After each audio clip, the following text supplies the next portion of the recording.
Hello everybody and welcome back to my channel. Today we are starting something new. We are doing what I like to call Tales from the Abyss. This is the series I'll be covering everything I do in Opus 14. The decks I built as I go, pretty much my results at locals.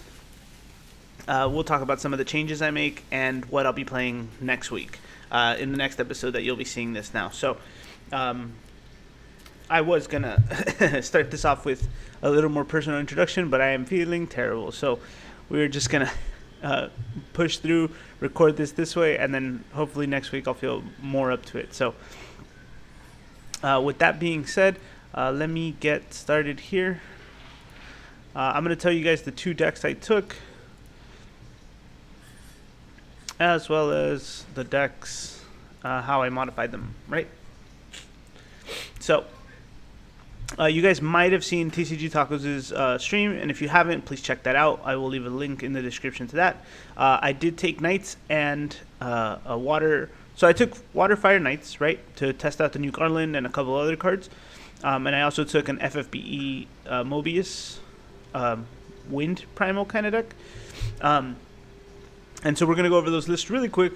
I'm going to tell you what I liked, what I didn't like, and you might see this one next in the next episode, right? So, oh, silly me. Let's do it the right way. All right, so 26 forwards, 9 summons, and 14 backups. The summons are too important. I mean, the forwards are too important. There's so many I wanted to add. This is actually after a slight update.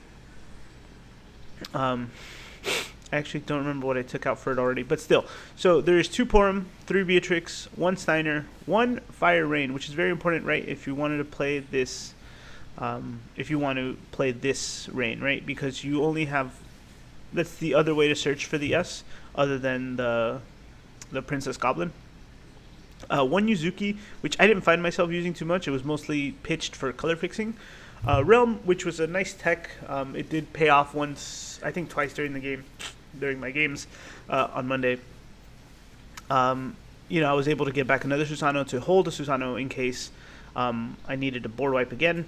And then on the next time I was able to get another Garland, so I can do the Garland and do the Garland special again the next turn. So we have Triple Gwain. Most of these cards we've already covered. We know that this one gets us pretty much anything in the deck, with the exception of Rain. But now that we have Garland, we are able to search more things. Oh, and the new Agrius, right? We like to have more better targets, right? All in all, triple new Garland, by far a pretty insane card. I'm not gonna lie. The best thing about this week was that I found out that Garland absolutely shuts down monks, single-handedly, almost shuts them down. Ursula is pretty much dead to him. Like, she can't do anything to him. The other thing is that unless they're doing a lot of hecatons or fightings effects, he's just going to say, whatever, dude, I don't care. And then if you do have Ursula, like, send backups, you're going to be drawing cards. So it's really tough for them to deal with this, which is a great change of pace compared to what Knights were before. Lakshmi, Lady of the Bliss, also a really good card. I only played 1 technically, and I'm gonna find a way to bump this up to 2. If not, just play mono water and play 3 of this, because this is a water's new turn 1 Tenzen, right? Like, if they don't have any. So the other thing is too that a lot of cards don't have. A lot of decks, let me say, like turn 1 7k right now, because the meta is a lot different, right? So it's mostly tech and utility style cards like Amaterasu. Here we have Leviathan, there's the Mist Dragons, and then there's the Choose, and even in Lightning, and Lightning's playing, small pointed ping damage to hit across like everybody while they're, the new Raidens or whatever. She's going to stay alive for a little while. So you're going to be drawing cards. It's just as good as dropping turn 1 Zidane, right? Garland, I chose this one in the off chance that I lose the other ones and I draw this one. If you have a Job Princess and the Job Knight forwards, you control Game Brave. It's just something it's the worst case scenario, right? I'd rather play this one than the other 5-drop or 6-drop ones. So it's an L also, so that would make sense, right? And if you're ever in a rough spot and you have to play this one first earlier, and you end up drawing the other ones, choose a forward, deal at 7k, or choose a forward, break it, and deal 5,000 to all other forwards your opponent controls, is a solid effect too. If you have Rain on the board, you could effectively kill all 7ks, And if you have his S active, you can effectively kill all 9Ks, right? So, and Agrius, we all know what she does. She's been very popular ever since last set. And triple Susano, I didn't realize this at first, but after playing it, Susano and Garland is just a pretty good combo on its own. As long as Garland's on the board, Susano will not kill him. So playing him first and then, letting your opponent come out and do stuff, and then you just clearing the board is going to be a big deal. And then Susano has haste too, so Garland Susano is already a combo on its own, because after he does his effect, A, Garland will live, and B, you'll draw effect from Garland's ability. And then you can swing with 2 forwards. So, Crucial Lane, very important card. I'm finding this meta as well. All of the primals have effects that need to be blanked now. Raiden, Trishula, Leviathan, Lakshmi, all of these. Every single primal right now, I guess with the exception of, what's his name, Titan, because Titan's just like a one-time thing. They're all pretty annoying. So being able to blank their effects is going to be super strong.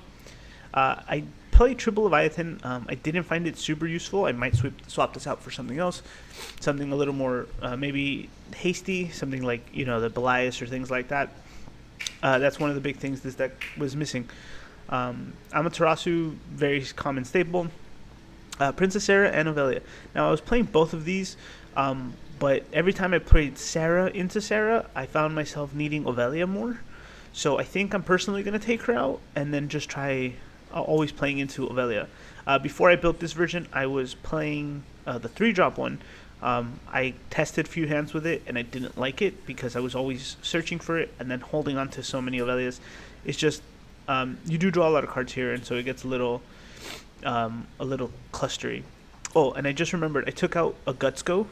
This was like the one change I made when I was putting this together for this episode. I took out a Guts Go. The Rain was originally a Guts Go, which is a great card, but does not belong in here, in my opinion.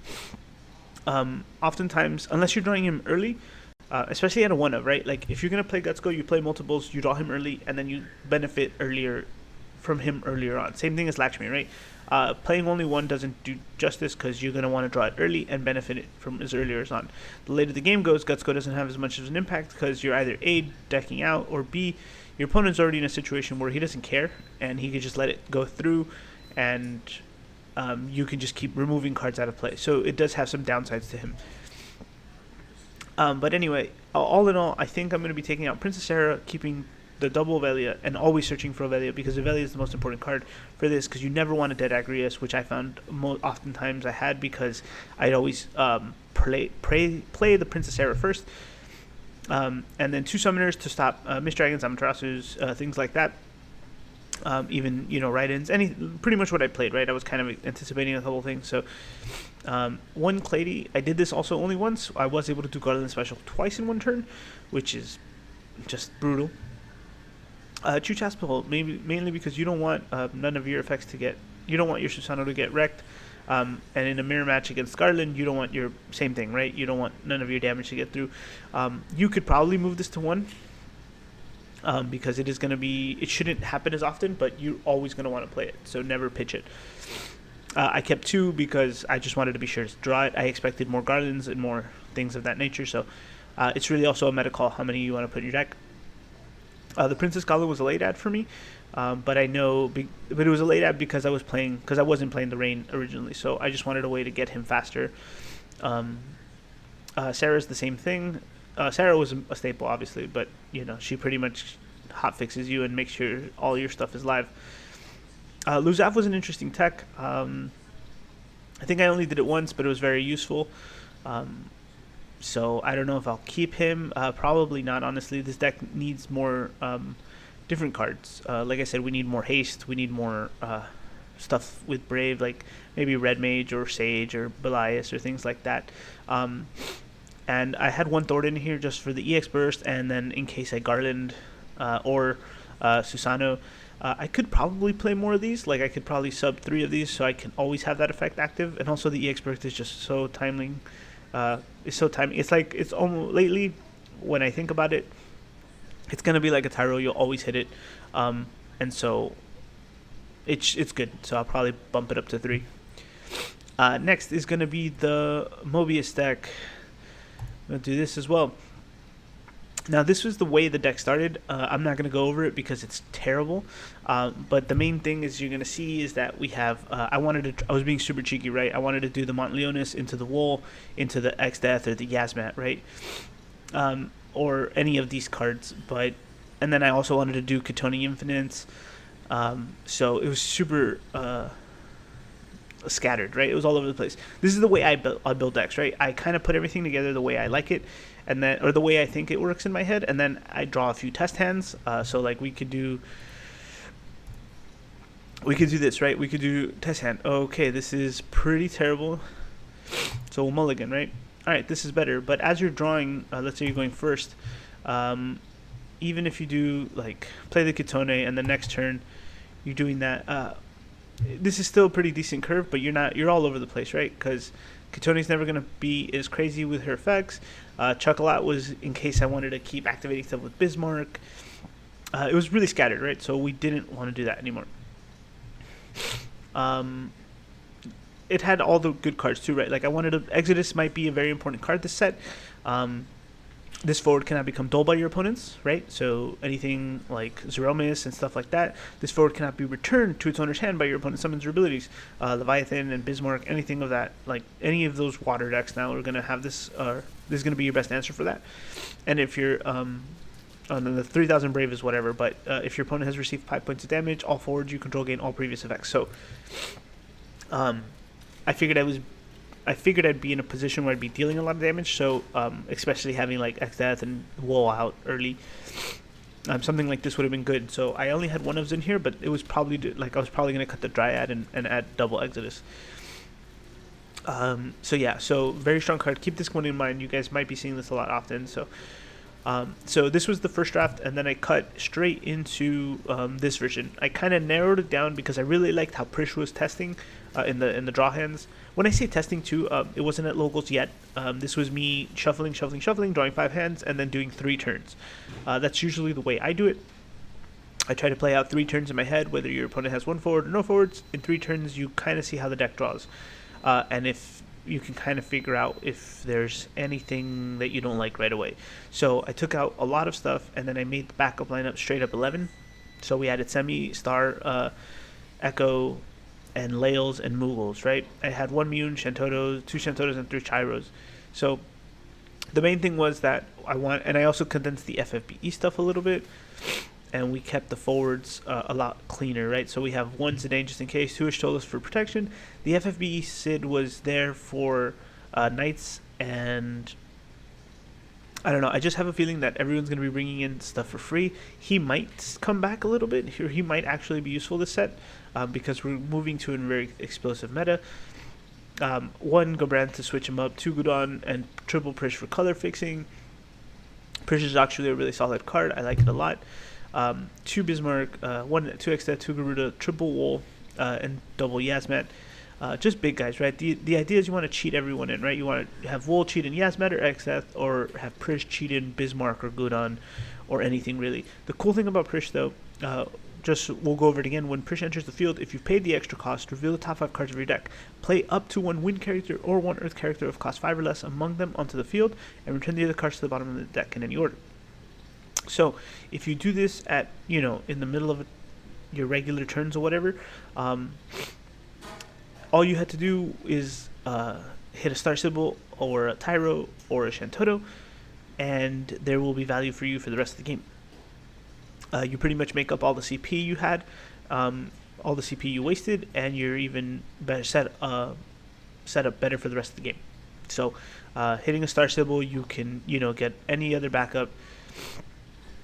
Hitting a Tyro gets you any character you need, any forward you need, and then the Shantoto gives you 2 cards. Also, I'm in love with the Shantoto as far as an Wind Earth deck goes. I think it's going to replace the other Shantoto because now we have board wipes every other way. But if Shantoto can produce Wind CP and would reveal the top 5 cards of your deck, add up to 1 Wind card and up to 1 Earth card among them, meaning you can add a forward, backup, summon monster, anything that you draw, anything that you reveal, and that's 2 cards. So, solid card. Very useful. So those were my takeaways. These are the 2 decks I took. I ultimately played Knights in the tournament. I ended up going 2-1, losing to, in that first round I lost to Andy playing the Ice Lightning with Ravana, which was, if you go back and watch that match, again the link's in the description. I get destroyed because Ravana like attacks me 5 times. Round 2 was against Windswater Leviathan.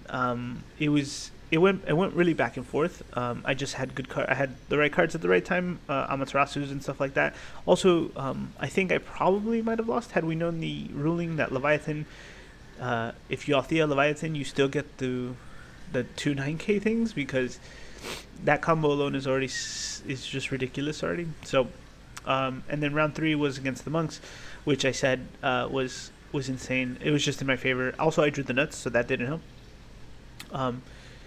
But yeah, going forward, I'm going to be, I think next week, I'm scrapping the Mobius, the FFBE Prime Mobius one.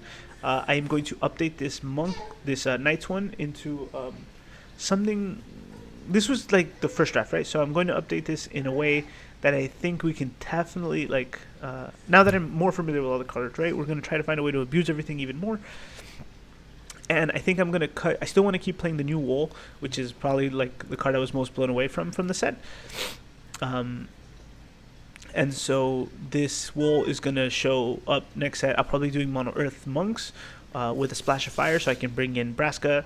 Or I might do something with Lightning, so I can bring in Fusoyas. And I don't know. There's going to be. I have to find a way to do this, but it is most likely going to be Mono Earth, so I can play Mont Leonis, so we can live the dream, right? We're going to go into Wool into Mobius characters. So insert broken Mobius characters. But yeah, guys, that's it for Tales from the Abyss. I hope you guys enjoyed this episode.